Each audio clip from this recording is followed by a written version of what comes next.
ಪ್ರಭು ಕ್ರಿಸ್ತರಲ್ಲಿ ಅನುಗ್ರಹಿತರಾದ ಪ್ರಿಯರೇ, ಪುನಃ ಒಂದು ಸಲ ಶಕ್ತರಾದ ದೇವರ ವಾಕ್ಯವನ್ನು ಆಲಿಸಲು, ಪ್ರಾರ್ಥಿಸಲು, ದೇವರನ್ನು ಆರಾಧಿಸಲು, ಮಹಿಮೆ ಪಡಿಸಲು ದೇವರು ನೀಡಿರುವ ಒಂದೊಂದು ಅವಕಾಶಗಳನ್ನು, ಸಮಯವನ್ನು ನೆನೆಸಿ ದೇವರಿಗೆ ಕೃತಜ್ಞತೆಯನ್ನು ಸಲ್ಲಿಸೋಣ. ಪ್ರಭುವೇ, ನಮಗೆ ಆಯಸ್ಸನ್ನು, ಆರೋಗ್ಯವನ್ನು ನೀಡಿದ್ದಕ್ಕಾಗಿ ಕೃತಜ್ಞತೆಯನ್ನು ಸಲ್ಲಿಸುತ್ತೇನೆ. ನಮ್ಮನ್ನು ಕೈ ಹಿಡಿದು ನಡೆಸುತ್ತಿರುವುದಕ್ಕಾಗಿ ಸ್ತೋತ್ರ ಸಲ್ಲಿಸುತ್ತೇನೆ. ನಮ್ಮನ್ನು ಲಾಲನೆ ಪಾಲನೆ ಮಾಡುತ್ತಿರುವುದಕ್ಕಾಗಿ ಕೃತಜ್ಞತೆಯನ್ನು ಸಲ್ಲಿಸುತ್ತೇವೆ. ಇಂದು ಈ ವಾಕ್ಯ ಆಲಿಸಲು ನಮಗೆ ಪ್ರಾರ್ಥನೆಯಲ್ಲಿ ಆಗಿರೋಣ. ದೇವರ ವಾಕ್ಯವನ್ನು ಆಲಿಸುವ, ವಿಶ್ವಾಸಿಸುವ ಕುಟುಂಬಗಳು ಅನುಗ್ರಹಿಸಲ್ಪಡುತ್ತದೆ. ಹಲ್ಲೆಲೂಯಾ. ನಮಗೆ ನಮ್ಮ ಹತ್ತಿರನೇ ಹೇಳುವ ಪ್ರಿಯರೇ, ವಾಕ್ಯ ಆಲಿಸುವ ನಾನು, ನನ್ನ ಕುಟುಂಬವು ಅನುಗ್ರಹಿಸಲ್ಪಡುತ್ತದೆ. ಕಾರಣ ಇದೊಂದು ನಿಯೋಗದಲ್ಲಿ ಮಾಡುವ ಶುಶ್ರೂಷೆಯಾಗಿದೆ.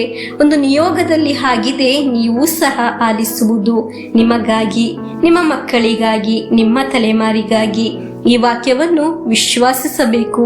ಅವರನ್ನು ಒಂದೊಂದು ದಿನ ಆಲಿಸುವ ವಾಕ್ಯದಲ್ಲಿ ಸಮರ್ಪಿಸಿ ಪ್ರಾರ್ಥಿಸಬೇಕು.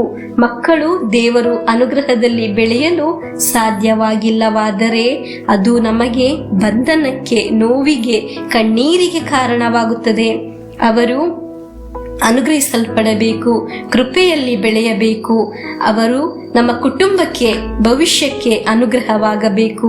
ಅದಕ್ಕೆ ಒಂದೊಂದು ದಿನ ನೀವು ಆಲಿಸುವ ವಾಕ್ಯ ಅವರನ್ನು ಸಮರ್ಪಿಸಿ ಪ್ರಾರ್ಥಿಸಿ ಸ್ವೀಕರಿಸಬೇಕು. ಆಗ ನಮಗೆ ದೇವರ ಅನುಗ್ರಹ ಅನುಭವಿಸಲು ಸಾಧ್ಯವಾಗುತ್ತದೆ. ಹಲ್ಲೆಲೂಯಾ. ವಿಶ್ವಾಸದಿಂದ, ನಿರೀಕ್ಷೆಯಿಂದ ಇಂದಿನ ದೇವರ ವಾಕ್ಯವನ್ನು ಆಲಿಸೋಣ. ಕೀರ್ತನೆಗಳು 34ನೇ ಅಧ್ಯಾಯ 18ನೇ ವಾಕ್ಯವನ್ನು ಆಲಿಸೋಣ. ಸನಿಹದಲ್ಲಿ ಅನುಪ್ರಭು ಭಗ್ನ ಹೃದಯಗಳಿಗೆ, ಉದ್ಧಾರಕನಾಥನು ಮನಸ್ಸು ಕುಗ್ಗಿದವರಿಗೆ. ಪ್ರಿಯರೇ, ಈ ವಾಕ್ಯ ನಮಗೆ ಪರಿಚಯವಾದರೂ ಇಂದು ಈ ಅವಸ್ಥೆಯಲ್ಲಿ ಆಗಿರಬಹುದು ನಾವು ಹಾದು ಹೋಗುತ್ತಿರುವುದು. ನೆನ್ನೆಗಳಲ್ಲಿ ಇಂದು ಎಲ್ಲ ನಮ್ಮ ಮನಸ್ಸಿನ ಅವಸ್ಥೆ ಈ ಅವಸ್ಥೆಯಲ್ಲಿ ಆಗಿರಬಹುದು. ಇಂದು ನನ್ನ ಅವಸ್ಥೆ ಹೀಗೇ ಆಗಿದೆ, ಹೃದಯ ನೊಂದ ಅವಸ್ಥೆ. ಹಾಗಾದರೆ ನನ್ನ ದೇವರು ನನ್ನ ಹತ್ತಿರ ಇದ್ದಾರೆ. ಮೇಣದ ತರ ಕರಗುವವರೂ ಇದ್ದಾರೆ, ಗಾಜಿನ ತರ ಹೃದಯ ಒಡೆದು ಹೋದವರೂ ಇದ್ದಾರೆ.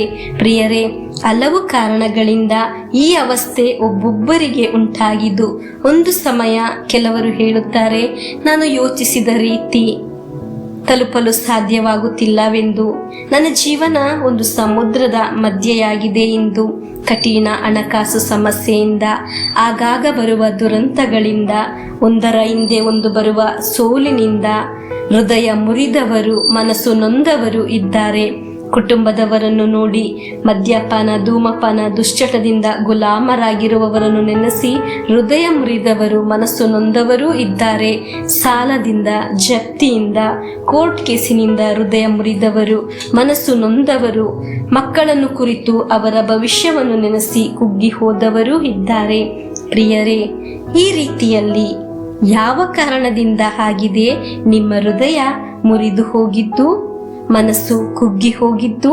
ಹಾಗಾದರೆ ನಿಮಗಾಗಿ, ನಿಮ್ಮ ಅವಸ್ಥೆಯನ್ನು ನೋಡಿ ನಿಮಗಾಗಿ ಇರುವ ಒಂದು ದೇವರ ವಾಕ್ಯವಾಗಿದೆ ಇದು. ಸನಿಹದಲ್ಲಿ ಅನುಪ್ರಭು ಭಗ್ನ ಹೃದಯಗಳಿಗೆ, ಅಲ್ಲಿಂದ ದೇವರು ರಕ್ಷಿಸುತ್ತಾನೆ ಎಂದು ದೇವರ ವಾಕ್ಯದಲ್ಲಿ ಬರೆದಿದ್ದು. ಯೇಸುವೆ ಈಗ ಆಲಿಸಿದ ವಾಕ್ಯದಲ್ಲಿ ವಿಶ್ವಾಸಿಸಿ ಆಗಿದೆ ನಾನು ಈ ದಿನವನ್ನು ಆರಂಭಿಸುತ್ತಿರುವುದು. ಈ ವಾಕ್ಯವನ್ನು ವಿಶ್ವಾಸಿಸಿ ಪ್ರಾರ್ಥಿಸುವುದು, ಆರಾಧಿಸುವುದು, ಮನಸ್ಸು ಕುಗ್ಗಿದವರಿಗೆ ರಕ್ಷಿಸುವ ದೇವರು, ಜೊತೆಯಲ್ಲಿ ನಿಲ್ಲುವ ದೇವರು ಇದ್ದಾರೆ ಎಂದು.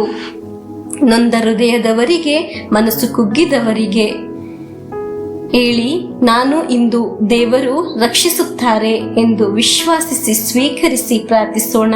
ಯಾರು ನನ್ನನ್ನು ಸಹಾಯ ಮಾಡಲು ಬಂದಿಲ್ಲ, ಆದರೂ ಈ ಅವಸ್ಥೆಯಲ್ಲಿ ನನ್ನ ದೇವರು ನನ್ನನ್ನು ರಕ್ಷಿಸುತ್ತಾರೆ. ಹಲ್ಲೆಲೂಯಾ. ನಾನು ಈ ಅವಸ್ಥೆಯಿಂದ ಹೊರಬರುತ್ತೇನೆ. ನಾನು ವಿಶ್ವಾಸದಿಂದ ಘೋಷಿಸುತ್ತೇನೆ, ನನ್ನ ದೇವರು ನನ್ನನ್ನು ರಕ್ಷಿಸುತ್ತಾರೆ. ಹಲ್ಲೆಲೂಯಾ. ಈ ಡೈಲಿ ಬ್ಲೆಸ್ಸಿಂಗ್ ಎಂಬ ವಚನ ಶುಶ್ರೂಷೆಯಲ್ಲಿ ವಾಕ್ಯ ಆಲಿಸುವ ಎಲ್ಲರನ್ನು ದೇವರು ಅನುಗ್ರಹಿಸಲಿ. ನಮಗೆ ಪ್ರಭು ಯೇಸುವಿನ ಆಶೀರ್ವಾದವನ್ನು ಸ್ವೀಕರಿಸೋಣ. ನಮ್ಮ ಪ್ರಭು ಯೇಸು ಕ್ರಿಸ್ತರ ವರಪ್ರಸಾದವು, ದೇವರ ಪ್ರೀತಿಯು, ಪವಿತ್ರಾತ್ಮರ ಅನ್ಯೋನ್ಯತೆಯು ನಮ್ಮೊಡನೆ ಇರಲಿ. ರೋಗಗಳಿಂದ, ಅಪಘಾತದಿಂದ, ದುರ್ಮರಣದಿಂದ, ಅಗಾಲಿದ ಮರಣದಿಂದ, ಅಸೂಯೆಯಿಂದ, ಮೋಸವಂದನೆಯಿಂದೆಲ್ಲ ದೇವರು ನಮ್ಮನ್ನು ಸಂರಕ್ಷಿಸಲಿ. ಹಾಲೆಲೂಯ.